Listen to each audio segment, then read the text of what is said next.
Title when he said that I like to think that this is our year. How much do you enjoy the fact that your players are now confident enough to talk about the title like that, not hide away from it?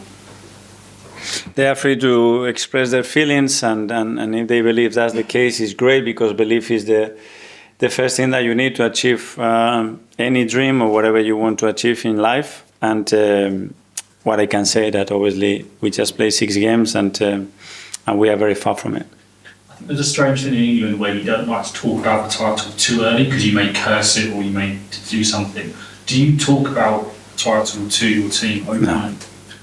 We talk about game by game, the training sessions, what we demand to ourselves, evaluate what we do every single day and how we can continue to improve and be the team that we want to be daily in a consistent way, and that's it. And the rest will take care of. If we are good enough to do that at the end of the season, we will have chances to achieve it. And just finally, Mikel Arteta spoke after the PSG game as well, and spoke about how training is like nothing he's ever seen. This is quite a common theme. About training? Yeah, training. Like it's like nothing he's ever seen. This is quite a common theme with new signings here. They say that the training is out of this world and they're learning things on day one. What are you doing in training that is wowing? I don't know what he's referring to. I don't know, we train a certain way that we believe is the best one to get the best out of players and to try to elevate players to different levels. But I don't know what he's referring to in that case. Okay, Sam? Hi, Mikel. With Kai, we've obviously seen massive transformation. If you remember at the start of last season, the chips were down, a lot of pressure was being put on him. Aside from confidence, what would you put this turnaround down to? Is there anything specific? Love. He's a player that needs a lot of love. He needs to feel protected. He needs to feel chemistry around him. He's one of the most likable guys I met in football or in my life. He gives so much to everybody, so he needs that connection, with the people.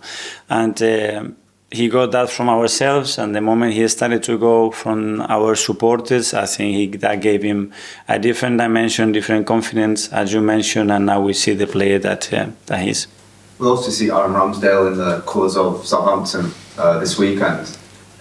In terms of set pieces, obviously he's with you guys for a number of years and we'll have seen your practices and what you guys put in the box. Will you have to adapt that for this weekend? Probably. Maybe we're going to tell him that we're going to adapt something, but do the same, because he's going to be thinking that we're going to adapt it. So there are going to be maybe some mind games. I'm sure that they have discussed that it's not the first time that we play against a player that was in our camp. It's natural that it happens, so we need to have the capacity to understand and continue to do our things. And with David Raya, we've obviously seen his performance of the season. He's gone to another level, probably better than most expectations for most people. In terms of Aaron, do you think that move to Southampton has maybe bolstered him in any way, or do you think it's just his ability? I don't know. Obviously, he decided that he wanted to take another step in his career. We were really happy with him. We wanted that competition and that level because we need a lot of competition in the position. But that's it. We wish him all the best, and he's already doing really well. Okay, Mike? Mikel, why do you think your record against Southampton in recent seasons has been so patchy? It's been a mixed bag, hasn't it? You've dropped points against them. For one reason or another, they've been difficult to put away. Why do you think that is? We have conceded some very sloppy goals, that's first of all, and we haven't been consistent enough throughout the games to dominate the games like we should have. So I think we deserve some of those results. Probably not all of them, but certainly some of them. Do you think that in the last couple of seasons, it's the points dropped against teams like Southampton, like Fulham and West Ham last season that have made the difference? Because in the big games, Tottenham, Man City... This is what my dad says. This one you have to win, and this one, because if not, you say, yeah, then we win every game, and then we will be champions. But we have an opposition, and the level of this league, it's so high. We're going to try our best for sure tomorrow to perform and compete in the way that we want and try to earn the right to win it. Okay, just the last couple now. Firstly, one here. Thank you. Hi, Mikel. I wanted to ask you a question about one of your former teammates, Lee Carsley, when you were at Everton. Yeah. Obviously, the England interim manager at the moment. When you were teammate with him at Everton, you ever get the sense that he could be someone who went into management? I had the sense, I didn't know about that, probably I wasn't thinking about. I had the sense that if I want to be a part of a team, I would like to have someone like Lee next to me.